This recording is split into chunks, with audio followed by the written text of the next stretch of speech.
안녕하세요. 서디고 1학년 학생들, 오늘은 지질시대의 환경과 생물을 배우는 세 번째 시간입니다. 이번 주 과학 수업 시간의 마지막 수업이고요. 자, 우리가 지난 시간에는 성캄브리아 시대의 생물의 변화와 특징, 그리고 그 당시에 지질시대의 환경 변화에 대해서 배워봤는데요. 살짝 복습을 해드리면, 이제 성캄브리아 시대에는 이제 최초의 생명체가, 그러니까 남세균, 이거 시아노박테리아라고도 부르거든요. 시아노박테리아라고도 부르는 남세균이 바다에서 최초로 출현을 하였다. 그리고 이 남세균과 퇴적물이 붙어서 만들어낸 지구에서 가장 오래된 생물 화석인 스트로마톨라이트라는 화석이 발견이 되고 있다라는 내용을 설명해 드렸습니다.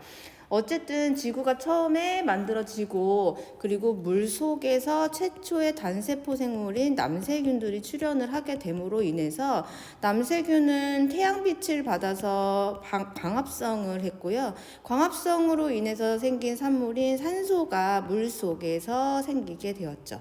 바닷속에 가득 차게 된 산소는 대기로 나올 수가 있었고, 대기로 나온 산소들은 공기 중에 축적이 되었다가 오존층이라는 우리한테 너무나도 중요한 방어막을 만들어주게 되죠. 그때가 고생대 초기인 실루리아기 정도가 됩니다. 지금 밖이 조금 시끄러운데요. 선생님이 어제 강의를 녹화를 다 했는데 소리를 안 입혀가지고 다시 찍고 있습니다. 중간에 종소리가 들릴 수도 있으니 유의하시고요. 어쨌든 스트로마톨라이트, 그리고 남세균, 자, 이런 내용들을 지난 시간에 배웠던 내용은 성캄브리아 시대에 대한 내용들이었습니다. 자, 성캄브리아 시대에 대해서 조금 더 언급을 해드리면은요, 성캄브리아 시대는 지구가 만들어졌을 당시, 그러니까 46억 년 전부터 46억 년 전부터, 그리고 고생대의 시작이었던 5억 4천만 년 전까지, 5억 4천만 년 전까지의 시기를, 4억 년 전부터 5억 4천만 년 시기까지를 우리가 성캄브리아 시대라고 이야기를 합니다. 자, 성캄브리아 시대 때는 이제 화석이 드물게 발견이 되는 특징이 있고요.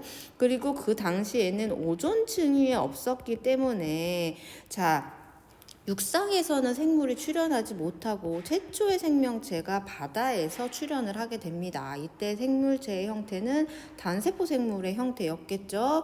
자, 그런 다음에 이제 남세균이 광합성을 하게 되면서 대기 중으로 산소가 축적이 되었고, 이 남세균은 아까 말씀드린 것처럼 시아노박테리아라고도 부릅니다. 시아노박테리아. 여기서 말하는 남자는 그 남색할 때 남자인 거예요. 녹조류, 홍조류. 녹조류는 녹색, 홍조류는 붉은색, 남세균은 약간 남색이라고 생각하시면 되겠죠. 그래서 이 남세균과 같이 퇴적물과 퇴적이 된 가장 오래된 화석을 우리가 스트로마톨라이트라고 부르고요. 지구상에서는 약 37억 년 된 게 가장 오래된 것으로 조사가 되고 있습니다. 자, 그리고 후기에는 단세포 생물에서 조금 진화된 형태인 다세포 생물들이 출현을 하고요. 다세포 생물의 화석이 되게 많이 모여 있는 곳을 우리가 에디아카라 동물군이라고 이제 언급을 해드렸는데, 이 내용은 모르셔도 상관이 없습니다. 자, 어쨌든 성캄브리아 시대에는 생물들이 대부분 다 바닷속에, 거의 다 100% 바닷속에 있었거든요. 그 이유는 자외선 때문입니다. 조금 쉬었다 할까요?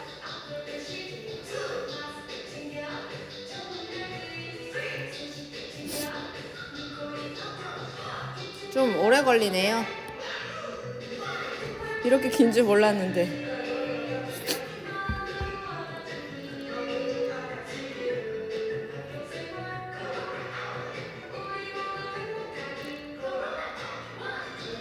어떡해. 너무 길죠? 죄송합니다.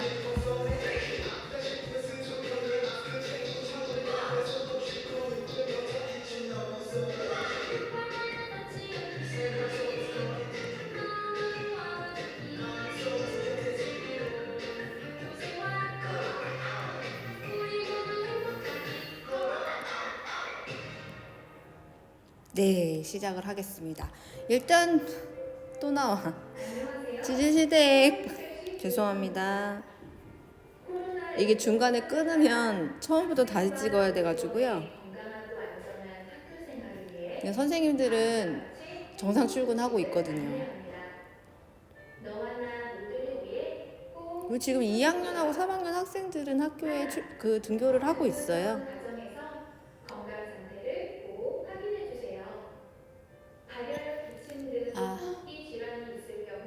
맞다. 오늘 빼빼로데이인데 여러분들 퀴즈를 우리 1차시, 2차시, 3차시 다 맞은 학생한테는 여러분들 학교 왔을 때 빼빼로를 하나씩 드리도록 하겠습니다. 자, 오늘 퀴즈도 잘 풀어주시고요. 더러운 손으로 눈, 코, 입을 만지지 마세요. 네. 기침이나 재채기를 할 때는 옷소매로 입과 코를 꼭 가려주세요. 5. 학교 후에는 사람이 많이 모이는 장소는 피해주세요. 학생 행동 수칙 5가지를 꼭 지켜서 코로나19를 예방합시다. 이상 서울특별시에서 알려드렸습니다. 자, 이제 다 끝난 거겠죠. 자, 수업을 시작하도록 하겠습니다. 이어서 할게요. 자, 성캄브리아 시대는 지구가 만들어졌던 46억 년 전부터 그 고생대가 시작하기 전까지인 5억 4천만 년까지의 시기를 이야기를 하고요. 우리가 지난 시간에 2차 시에 성캄브리아 시대를 이야기를 했으니 오늘은 고생대와 중생대에 대한 이야기를 해드리도록 하겠습니다. 일단 고생대는 5억 4천만 년 전부터 2억 5천만 년 전까지의 시기를 말하고요. 한 3억 년에 해당되는 시기죠. 자, 중생대는 2억 5천만 년 전부터 6,600만 년 전까지의 시기를 이야기합니다. 한 2억 년 정도의 시기를 말하는 거겠죠. 자, 그래서 고생대 같은 경우에는 전체적으로 온난한 기후를 보였지만 중간중간 이제 한랭한 시기가 있어요. 이때를 우리가 이제 빙하기가 왔을 것이라고 추정을 하는 것이고요. 중생대는 고생대와는 다르게 이게 추웠던 시기가 없었단 말이에요. 그래서 중생대는 전반적으로 따뜻한 시기가 이어졌었다. 그리고 중생대 때는 빙하기가 없었다. 그래서 지구상의 생명체들이 되게 살기 좋은 환경이었을 것이다 라고 추정을 하고요.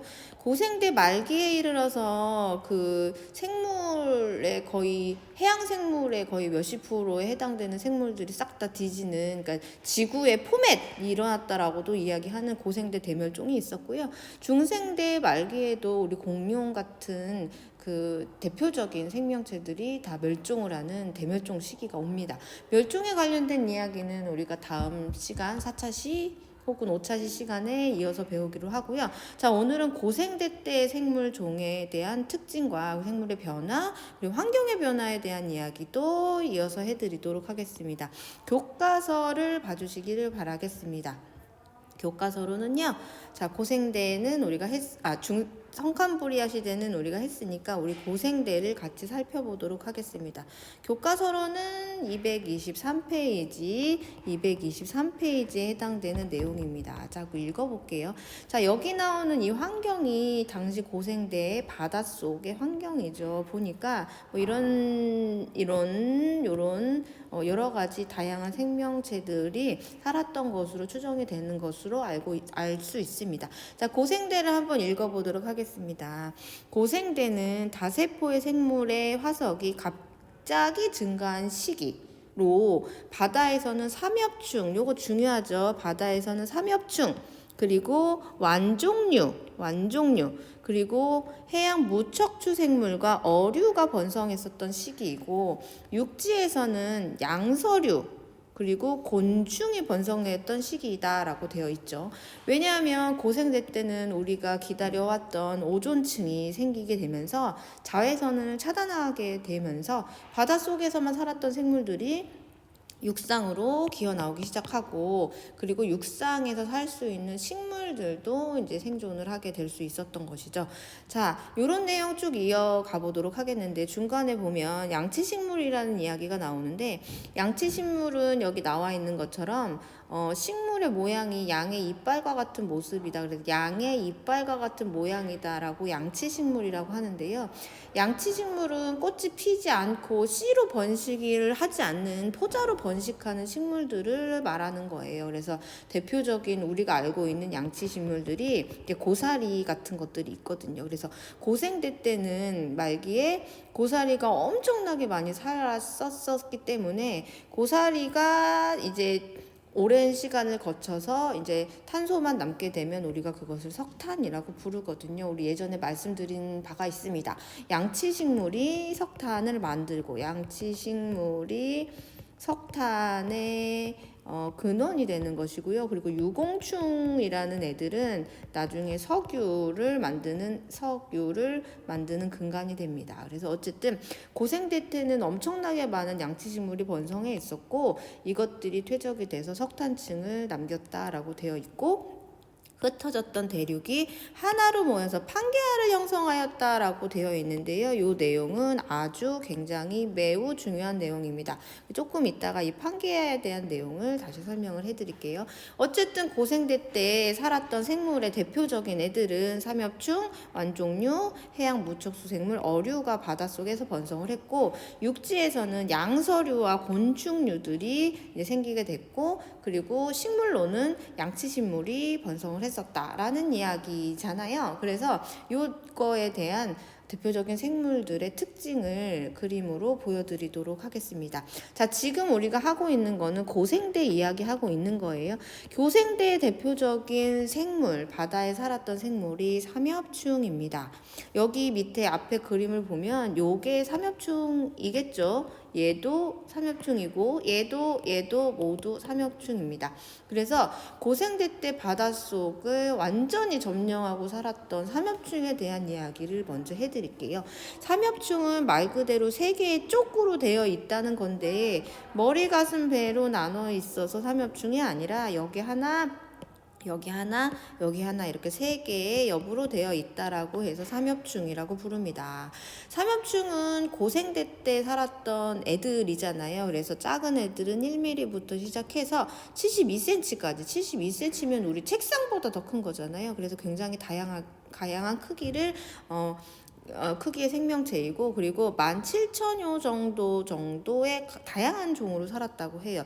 여기 보면 얘는 여기 앞에 대가리에 포크 같은 게 없지만 얘는 대가리에 포크 같은 게 있잖아요. 그러니까 이게 모두 다 다른 삼엽충의 종류라고 보면 되겠죠. 그리고 삼엽충이 죽었을 때는 폐렴기 말이거든요. 우리 지난번에 폐렴기를 설명을 해드렸잖아요. 여기 고생대 말이에요. 이때 지구상에 살았던 삼엽충들이 대량 멸종을 했고, 이때를 뭐 지구의 포맷 상태라고 우리가 흔히 이야기를 하기도 합니다. 그리고 연구에 의하면 삼엽충은 눈을 가지고 있었던 최초의 동물로 보고가 되어 있습니다. 그래서 삼엽충 하면 고생대라고 설명을 하셔야 돼요. 왜냐면 삼엽충은 고생대 때만 살았던 생물이기 때문에 그래요. 그래서 우리가 밖에서 땅을 팠는데 삼엽충 화석이 발견되었다. 그러면 이거 고생대 때 만들어졌던 돌이야. 이렇게 그냥 쉽게 설명을 하면 되겠죠. 그래서 삼엽충은 고생대에만 살았던 생물, 공룡은 중생대에만 살았던 생물.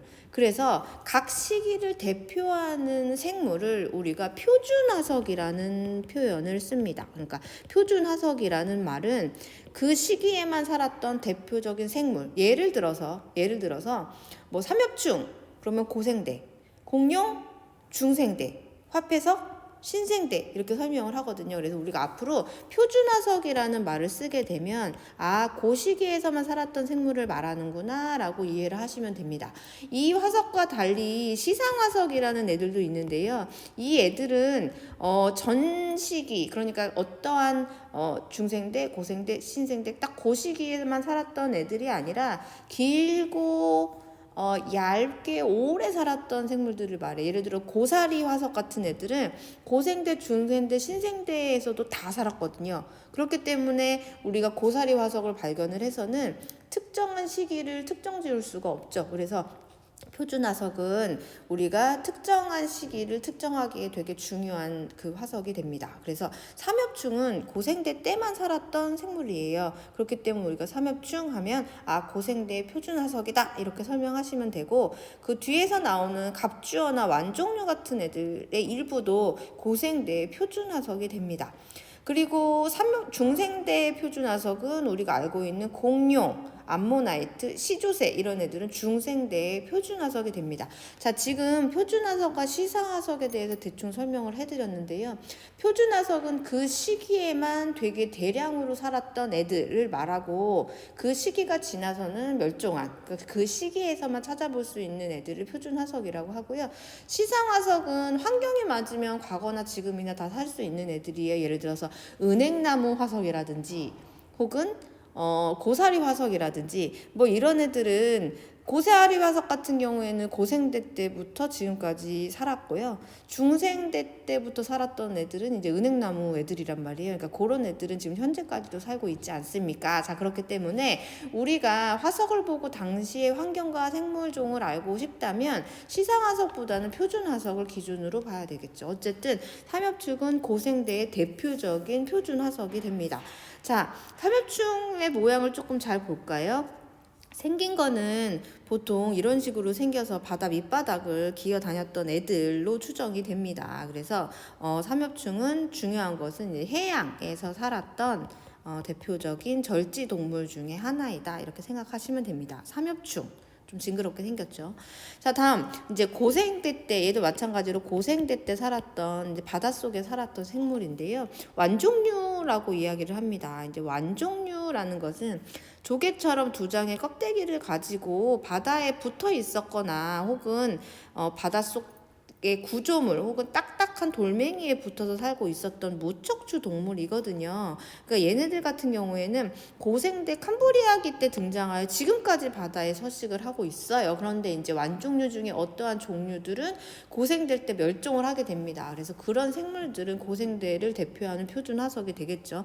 자, 조개류는 완종류와 차이가 있는데요. 이쪽이 조개류라고 부르는 이메페류라고 부르는 조개, 우리가 흔히 아는 조개류가 이쪽에 있고요. 이쪽이 이제 완종류거든요. 완종류.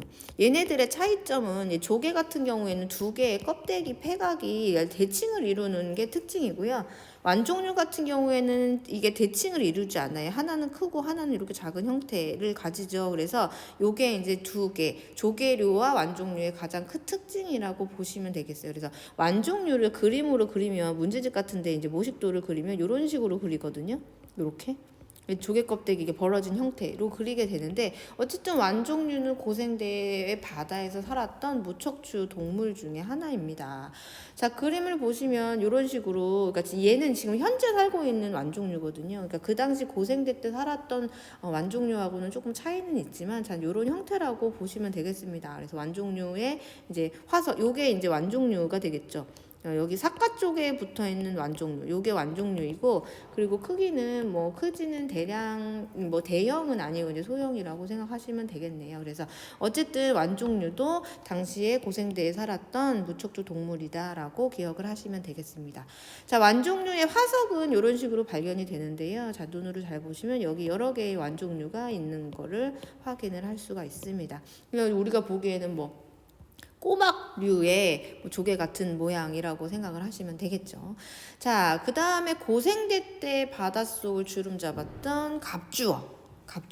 말 그대로 갑주어는 몸뚱이가 딱딱한 어떤 것들, 그러니까 딱딱한 비늘이나 딱딱한 골지로 되어 있는 이제 애들이고요. 말 그대로 어류죠. 그래서 지구상에 혹은 화석으로 가장 오래되어 있는, 화석으로 남아 있는 어류 중에서 가장 오래된 원시 원시 어류가 갑주어입니다. 그래서 우리가 알고 있는 모든 어류의 조상이라고 생각하시면 되고요. 그리고 가장 오래된 두개 동물, 그러니까 대가리가 딱딱한 동물의 가장 시초격이라고 생각을 하시면 됩니다. 그래서 종류는 굉장히 다양하고요. 생긴 거는 지금의 물고기와는 조금 다르지만 그래도 어류의 형태를 하고 있는 게 특징이죠. 이런 거는 진짜는 아니고 모식도예요. 그래서 보면 대가리가 좀 이렇게 형태가 좀 딱딱한 형태로 되어 있고, 여기 보시면 이렇게 요건 이제 가상으로 우리가 만든 거겠죠. 실제 사진은 아닙니다. 물론 실제 사진이 남아 있을 리도 없고, 그래서 화석을 토대로 만든 형태, 크기는 15에서 30cm 정도라고 되어 있고요. 종류는 굉장히 다양한데 뭐 두갑류, 뭐 결갑류, 이갑류, 뭐 강린류 뭐 이렇게 되어 있어서 뭐 약간 이렇게 원시 물고기의 형태를 가지고 있는 것이 이제 갑주어입니다. 화석의 형태로는 이렇게 남아 있고요. 보시면 뭐 이렇게 생긴 형태라고 되어 있죠. 눈이었던 것 같죠. 그래서 이렇게 보시면 되겠습니다. 형태는 이렇게. 그래서 당시 모식도인데요, 굉장히 싸납게 생겼고, 이제 당시 이제 고생대의 바다를 주름 잡았던 어류의 시대를 완성했던 갑주어에 대한 설명을 해드렸습니다. 자, 그리고 고생대 때 살았던 유공충의 한 종류인데요. 방추충이에요. 요거는 굉장히 중요한데 우리 교과서에서는 나오지 않더라고요. 이게 상식으로만 알아두시고요. 방추충 푸줄리나라고 되어 있는데 방추충이라고 불렀던 이유는 이런 모양이었기 때문에 방추충이라고 불렀어요. 원래 생긴 거는 쌀 모양 같다고 해야 되나요? 그 뭐지? 델리만주 같이 생긴 건데 여기 이렇게 쪼개놓은 이유는 요 내부를 보기 위해서 이렇게 쪼개놓은 형태고요. 생긴 거는 요렇게 생긴 그 럭비공 모양이요. 그 델리만주 형태라고 보시면 되겠습니다. 사이즈는 얘는 조금 작은 형태잖아요. 0.5에서 0.5mm부터 이거 3cm 정도까지 굉장히 다양한 형태를 가졌고 소형이겠죠. 그래서 바다 속에서 살았던 유공충 종류의 하나였다. 그래서 딱딱한 석회질 각을 가지고 내부는 벌집처럼 벽을 이루고 있다. 그래서 여기 잘라놓은 거예요. 여기 벌집 같은 형태를 이루고 있죠. 그래서 이런 방추충 화석들도 고생대 때에 만들어졌던 암석에 굉장히 많이 나오고 있습니다. 그래서 우리가 보통 산필갑방이라고 부르거든요. 산필갑방. 얘들 고생대에 살았던 대표적인 애들인데 우리가 필석은 배우지 않고 삼엽충, 갑주어, 방추충. 그래서 삼필갑방, 원래 필석도 있는데 얘는 우리 배우지 않더라고요. 그래서 삼갑방, 요네들 고생대 때 살았던 대표적인 표준 화석이고요. 우리 방추충은 교과서에 나오지 않더라고요. 그래서 갑주어나 삼엽충 정도가 고생대를 대표하는 생물이다 정도 알고 있으시면 되겠습니다. 그래서 이 푸줄리나라고 부르는 화석은 여기 보면 요 하나하나가 다 푸줄리나고요. 여기 하나하나 요런 애들이겠죠. 여기에서도 요런 형태로 보이는 것들이 그것들이 화석입니다. 우리 길에서 보면 이게 화석인지 모를 것 같죠? 자, 어쨌든 여기까지가 이제 고생대 때 바닷속에서 살았던 생물이고요. 고생대 육지에 등장했던 식물들도 있습니다. 대표적인 양치식물들인데 양치식물은 아까 말씀드린 것처럼 양의 이빨 같이 생겼다라고 되어 있는데 우리가 흔히 아는 고사리, 이거 고사리잖아요. 이게 고사리고 이게 현재의 고사리의 잎의 모양이죠. 그래서 현재의 고사리와 같은 양치식물, 그러니까 양치식물은 아까 말씀드린 것처럼 꽃과 씨 없이 포자로 번식하는 아주 하등한 형태의 식물 형태 중에 하나인데요.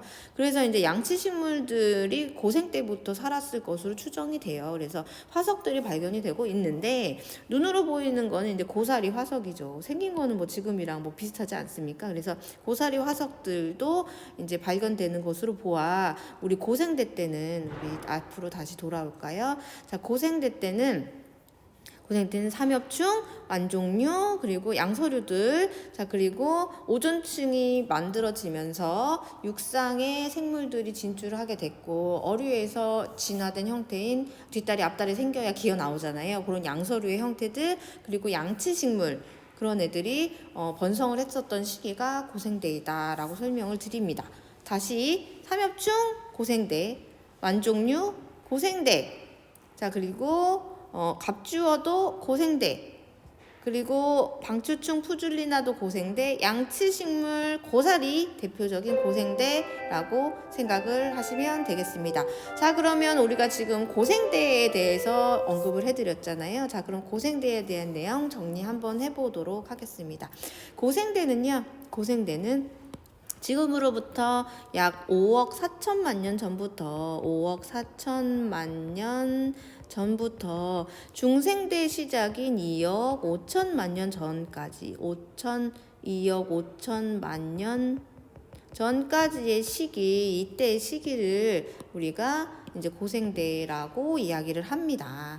근데 고생대 때는요, 여기 보시면 알겠지만 고생대 말 무렵에는 흩어져 있었던 대륙들이 이제 붙어서 하나의 초대륙인 판게아를 형성을 하는 시기도 되거든요. 그래서 잘 보시면 흩어져 있었던 대륙들이 모여가지고 하나의 판게아가 만들어졌다는 이야기는 여기 판게아 사이에 있었던 그 공간들, 그러니까 바다가 사라졌겠죠. 예를 들어서 육지들이 요렇게 분포가 되어 있다가 얘들이 모여가지고 이렇게 된 하나의 큰 땅을 만들었다고 생각을 해보세요. 그러면은 여기 사이에 있었던 요 바다가 사라지는 거잖아요. 그럼 여기 바다에 살던 생물들은 살 곳을 잃게 되니까 이때 생물들이 많이 멸종을 했겠죠. 뭐 이런 이야기는 우리가 다음 시간에 설명을 해드리겠지만, 어쨌든 고생대 말에는 흩어져 있었던 대륙들이 모여서 판게아라는 초대륙을 형성을 했다. 얘를 우리가 초대륙이라고 부릅니다. 초대륙을 형성을 했다. 그래서 고생대 말기에 판게아가 형성이 되고, 그리고 고생대 말기에 빙하기가 오면서 물속에 살고 있었던 삼엽충, 방추충이라는 애들은 전체가 다 멸종을 해버립니다. 그래서 이때 생물종이 다 삼엽충, 방추충, 바닷속에서 엄청나게 어느 바다에서나 진짜 미친 듯이 살았던 생물들이 어느 순간에 다 멸종해버리는 순간이 오고, 그 시기를 기준으로 우리가 고생대와 중생대를 나누는 중요한 시기라고 이렇게 우리가 판단을 하는 것이죠. 어쨌든 고생대 때는 살았던 생물들 종을 보면 일단은 삼엽충이 살았고요. 삼엽충 살았고, 그리고 갑주어도 살았고, 완종류도 살았죠. 자, 그리고 방추충도 살았습니다. 그러다가 우리 판게아가 만들어지는 고생대 말기, 그리고 빙하기가 있었던 그 시기에 삼엽충과 방추충이 멸종을 하게 됩니다. 그래서 고생대를 흔히 초기를 우리가 무척주 동물의 시대다, 대표적인 무척주 동물의 시대들이다. 그러니까 삼엽충 바닷속에 엄청나게 많았죠. 자, 그 다음에 이제 갑주어가 번성했던 어류의 시대다. 그리고 말기에는 양서류의 시대다. 이렇게 표현을 하게 됩니다. 고존층이 만들어졌던 거는 실루리아기 때였거든요. 그러니까 그때가 이제 4억 년 전에 오존층이 형성이 되었기 때문에 약 이 시기 정도 될까요? 뭐 정확하지는 않지만 한 요 시기 정도라고 보시면 될 것 같습니다. 그래서 오존층이 만들어지고 나서 그 다음에 이제 양서류나 혹은 아까 말씀드렸던 식물들, 그러니까 그 양치식물들이 이제 육상에 진출하게 된 거는 오존층이 만들어진 이후가 될 테니까, 그 전에 약 실루리아기쯤, 약 4억 년 전쯤에 이제 오존층이 만들어졌다라고 이제 학자들은 그렇게 보고를 하고 있습니다. 자, 그럼 우리 고생대를 정리를 한번 해볼까요? 자, 고생대는 다세포 생물이 증가한 시기예요. 그러면 다세포 생물의 출현은 이 앞선 시기가 되겠죠. 그래서 성캄브리아 시대 말기에 출현했던 다세포 생물이 이 시기에 이르러서 증가해서 굉장히 많은 다양한 종을 이루게 되고 번성을 하는 시기가 이제 고생대 초기라고 생각을 하시면 됩니다. 자, 그리고 최초의 척추 동물이 출현을 했죠. 최초의 척추 동물은 이제 갑주어예요. 갑주어. 그리고 얘네들은 우리가 형태로 보자면 어류라고 생각을 하시면 되겠죠. 그래서 고생대 때는 최초의 척추 동물인 어류가 출현을 했다라는 거 굉장히 중요한 내용이고요. 자, 그리고 이것의 형성으로 생물이 육상으로 진출했다. 자, 오존층이죠. 오존층이 드디어 고생대 때 형성이 되게 됩니다. 약 4억 년 전쯤이고요. 그 다음에 이제 지상에는 이 식물이 번성을 했다. 지상에는 아주 하등한 형태의 식물종이 이제 양치식물이 번성을 했다. 양치식물은 이제 고사리 같은 애들이 이제 양치식물이 됩니다. 자, 그 다음에 말기에는 빙하기가 있었어요.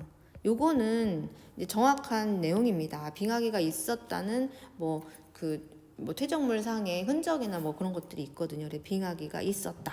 그리고 말기에는 대륙이 하나로 합쳐져서 초대륙인 이것, 자 판게아죠. 판게아가 형성이 되었다. 자, 이 내용도 굉장히 중요한 내용입니다. 그러니까 생물들한테는 굉장히 안 좋은 환경이었던 거예요. 왜냐하면 말기에 빙하기도 오고 말기에 초대륙인 판게아가 생기면서 해양 생물들이 살 수 있는 터전이 조금 잃을 수밖에 없었던 상황이었던 거죠.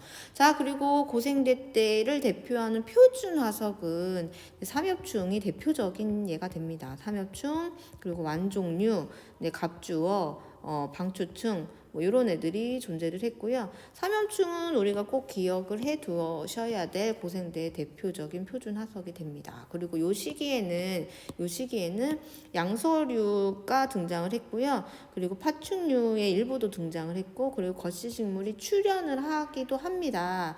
왜냐면은 얘네들이 출현을 해야 중생대 때 번성을 하게 되거든요. 그래서 중생대 때는 양서류 번성, 파충류 번성, 거시식물 번성 이렇게 이어지게 되는 태클을 타게 되는 거고요. 중요한 내용은 말기에 대멸종이 있었다는 거예요. 그래서 말기에 삼엽충이나 파충류 등 해양생물의 대멸종이 일어난 시기도 고생대의 말기가 됩니다.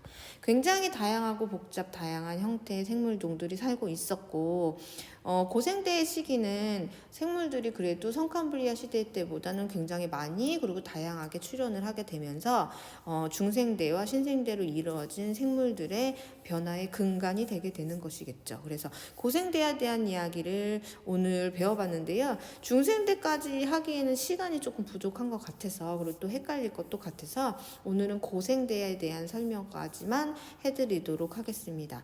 자, 성캄브리아 시대 때를 지나와서 고생대에 이르러서는 이제 바다의 무척추 동물이 굉장히 많이 번성을 하게 된 시기가 도래를 하게 된 것이고, 그 다음에 최초의 척추를 가지고 있는, 그리고 딱딱한 머리를 가지고 있는 어류가 이제 등장을 하게 되죠. 갑주어 같은 애들. 그러니까 당시 고생대 바다에서는 되게 다양한 생물질, 그러니까 무척추 동물을 포함한 척추 동물의 시작인 어류까지도 이제 헤엄치고 다니는 그런 형태였을 것이고, 그리고 고생대 때는 오존층이 만들어지면서 육지의 생명체가 등장을 하게 되는데, 물고기의 형태에서 뒷다리 앞다리 나온 형태, 그러니까 마치 올챙이가 개구리로 진화를 하듯이 양서류가 이제 등장을 하게 된 시기, 그리고 그때를 우리가 고생대의 한 형태라고 보시면 되겠죠. 자, 그리고 고생대의 대표적인 특징은 흩어져 있는 육지들이 하나로 모여서 하나의 큰 대륙인 초대륙인 판게아를 형성이 되는데, 고생대 말에 이렇게 모인 판게아는 중생대 초중반 한 2억 년 전부터 흩어지게 되게 됩니다. 그래서 이 흩어지게 된 판게아들은 지금 신생대에 이르기까지 점점 멀어지고 있고요. 현재는 판게아가 흩어지게 되면서 이쪽에 바다들 대서양이 생기게 돼서 현재와 같은 5대양 6대주를 형성을 하게 됩니다. 중요한 내용은 크게 두 가지죠. 첫 번째, 고생대 때 판게아가 생겼다. 고생대 말기에 판게아가 생겼다. 그리고 이 시기에는 빙하기가 있었을 것이다. 그래서 고생대 말에 판게아가 생기고 빙하기가 도래하게 되면서 고생대 말에 대표적인 해양생물들이었던 삼엽충, 방추충들이 멸종을 하게 되었다. 삼엽충에 대한 이야기들은 여러분들 그 유튜브 영상을 하나 올려드릴 테니 읽어보시고, 영상은 굉장히 좀 재미있습니다. 그 삼엽충들이 멸종의 시기를 여러 번을 이렇게 굳세게 지켜내다가 결국에는 이제 캄 오실 때 석배 페름기 말기에 멸종하게 되어 있는 스토리를 다룬 이제 유튜브고요. 그 유튜브 영상을 꼭 봐주시기를 바라겠습니다. 고생대 때 대표적인 생물들까지 배워봤고요. 오늘은 고생대까지 배웠으니 다음 차시 수업부터는 중생대에 대해서 배워보도록 하겠습니다. 자, 수업 듣느라 수고 많이 하셨고요. 자, 강의 영상 다음 강의